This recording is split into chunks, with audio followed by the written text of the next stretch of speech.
It's Sebastian for the Metal Gods Meltdown, and this evening I am joined by Siegfried, singer of Dragony. It's great to be chatting to you. Veribus Unitus, have I said that right? Depending. Like if you go with the English pronunciation, would probably be this. In the German way, we say Viribus Unitis, so that's kind of where we come from. Yeah, I don't know how the Latin original was supposed to sound. Don't worry. It's been out well over a year now, and as we've come out of COVID, are there plans to take this album out on the road fully? Yeah, it was really a little bit tricky because, as you mentioned, with the COVID pandemic, like in full force back in January of last year, we just released it right in the middle of everything here in Austria. We had super harsh lockdowns for I think almost 6 months at the time. It wasn't great because we could not take the album on tour with us anywhere. On the other hand, it was also kind of an opportune time to release something because what else could you do? You could not play live anyway, so better to focus on some songwriting and get a new album out. Luckily, now we were able to do a little tour with our friends and countrymen of Serenity. Cool. So we did a few shows in Europe, mostly Germany, Netherlands, Belgium, Switzerland, and Austria also, just in the beginning of April for about 2 weeks. That was pretty much the touring effort for this album. Yeah. Okay. So obviously that's been out well over a year. Have you got details or ideas for the next album? Actually, yeah, like right now when we came back from this tour that I just mentioned, of course, like, motivation is always pretty high when you just like played a couple of shows and had a good time on the road. And so I already had some idea in mind for the next album. I was able to flesh that out a little bit. Basically now the concept is there. The album title that I'm thinking about is also kind of there. So now it's just really we need to get down and write the actual songs. So just, the most important part. So sort of like what period in time are you thinking? Is it going to be another concept album as well? It looks like it. It looks like it. Yeah. So, because I think this we kind of found our own little niche there with this sort of alternate history thing. Yeah. And I'm thinking that we'll take the next album in the same, or not the same, but a similar direction. Yeah. Brilliant. Okay. What sort of period are you thinking of, though? What time historically? I can't. Just roughly saying, it would be a bit earlier in history, so I would say around the 16th century. Okay, that sounds amazing. Can't wait for that. Okay, so for people that don't know, why is the band called Dragony? Originally it was called the Dragon Slayer Project because my name is Siegfried, and in the Nordic or German mythology there is Siegfried the Dragon Slayer, so a very prominent figure. So we thought to call it that, and originally it was supposed to be mostly a studio project, kind of like a rock opera thing where we wanted to invite a lot of guest singers, etc.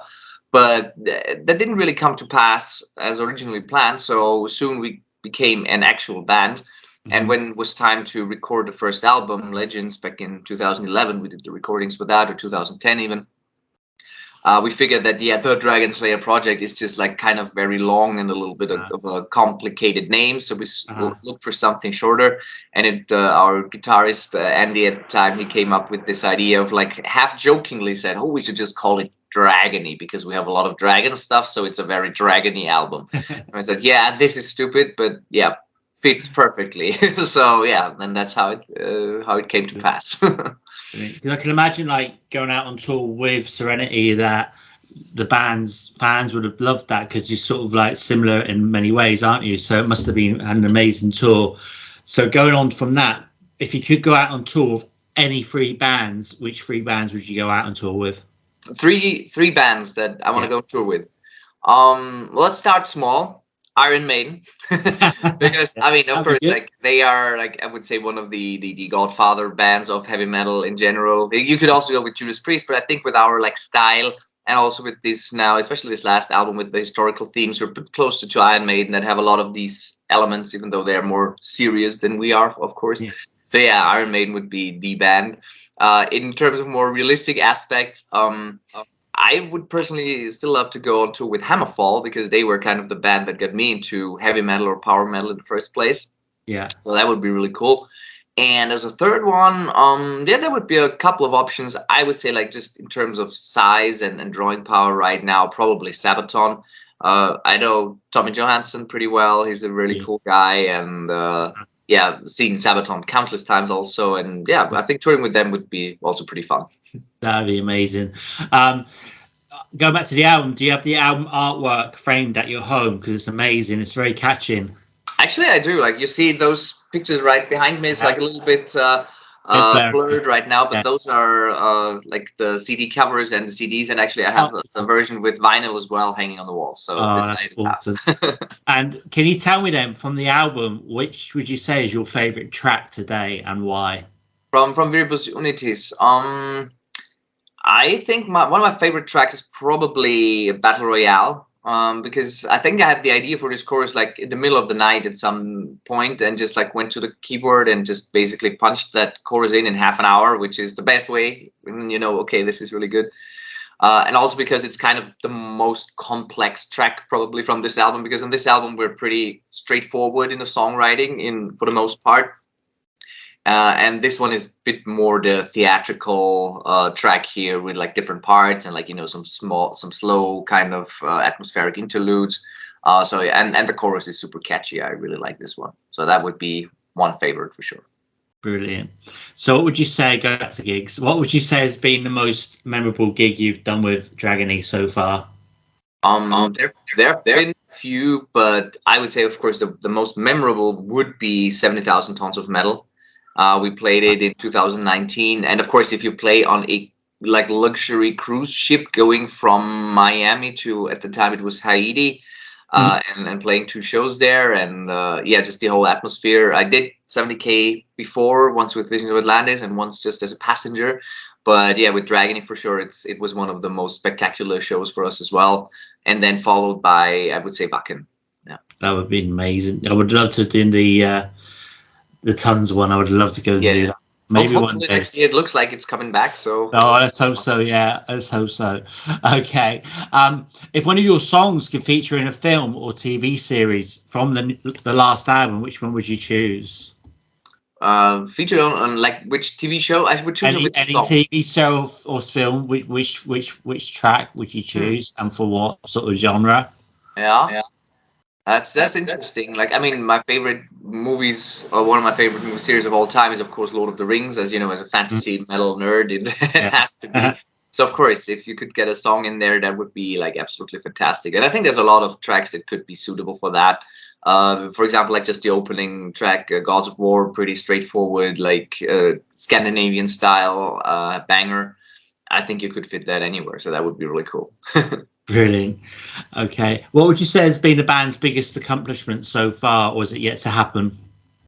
I mean, I think, like, all things considered, from the way the band started, which was just like, you know, this hobby thing, yeah, let's just make some quasi-Avantasia from Wish in our basement with like local musicians and local guest singers, and it kind of evolved into this like full-blown band, and now we're actually signed with Napalm Records, which is one of the leading metal labels in the world. I would say that's probably the biggest accomplishment. I mean, it took us some time, of course. Like, we've been going now for about 15 years, all in all, like starting from the Dragon Slayer project. But I would say it's like been a continuous growth, and there's always like kind of the next step that you take. And we were jokingly saying the other day, we felt a little bit like we're the Forrest Gump of metal, because we're like this scene when he just starts running across the country, and then he's like, oh, then I got to the end of the street, and I thought, oh, I could run till the end of the town, and then you get to the end of the town, and then you're like, oh, I could run to the end of the state. And it's been the same for us. We said, okay, we want to just play live, and then we want to say, okay, we want to play live in this and that venue. And when we did that, then it's like, okay, we want to record an album. And when we did that, we would be cool to sign with a label. And then we did that, and so on and so forth. And it just escalated a little bit. And I would say for a little Austrian band that started as a hobby, we kind of overperformed, going to like stuff like 70,000 Tons of Metal or Wacken, or even in Austria, Nova Rock, which is a huge rock festival here. All these things going on international tours. Our first tour we did back in 2015 was with Gamma Ray, basically, with Kai Hansen, who invented power metal. And that's the first tour you do. It's like, wow, how do you top that? So it's like, it's really cool. So those are sure some accomplishments. Hopefully there will be others. Yeah, well, hopefully you'll get over to the UK.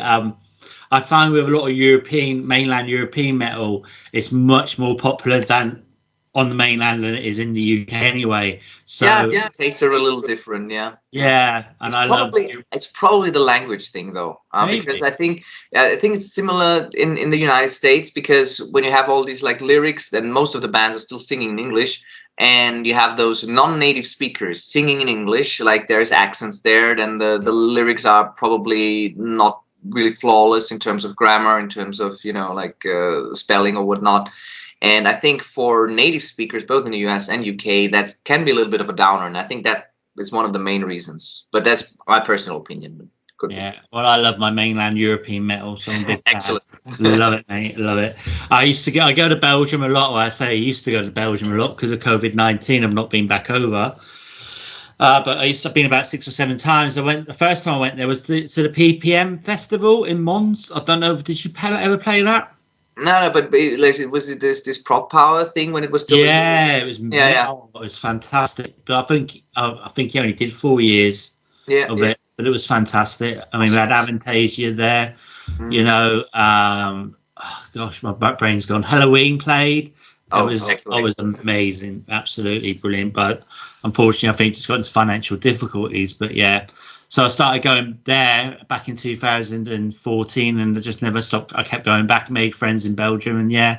So yeah, mainland European metal for me, definitely. Excellent. Okay, so can you complete this sentence for me? Everybody needs Dragony in their lives because otherwise their lives would not be Dragony enough. Love it. Okay, so this is 5 questions now, either or either. Festival or small intimate gig? Festival. Vinyl or digital? Vinyl. Brilliant. I'm getting well into my vinyl at the minute. Beer or whiskey? Wine. Are you a saint or a sinner? A saintly sinner. And the last one, Sound of Music or Sound of Metal? Well, as Austrians, you would expect us to say Sound of Music, but the thing is, Sound of Music in Austria, nobody knows it. It's super unpopular. It's not very common. Like I know it's a huge thing in the US, especially, I think, or English-speaking countries. But in Austria, nobody knows the Sound of Music. Nobody watches it. So Sound of Metal it is. That's understandable. Do you have any final words for your fans, our viewers, and listeners? Yeah, I mean, want to thank everybody, of course, for getting the new album. It's been our best-selling album to date, and we actually made it to the charts for the first time in Austria and Switzerland, like the regular album charts. So we're not talking metal, we're talking actual just normal mainstream charts, which was really amazing. And yeah, we hope that we can tour a little bit more with this one and with the next album as well, and that there won't be any like COVID-related restrictions or any other issues preventing us from doing that. And we hope you'll enjoy the next one as well as you did this one. And yeah, hope to see you guys soon.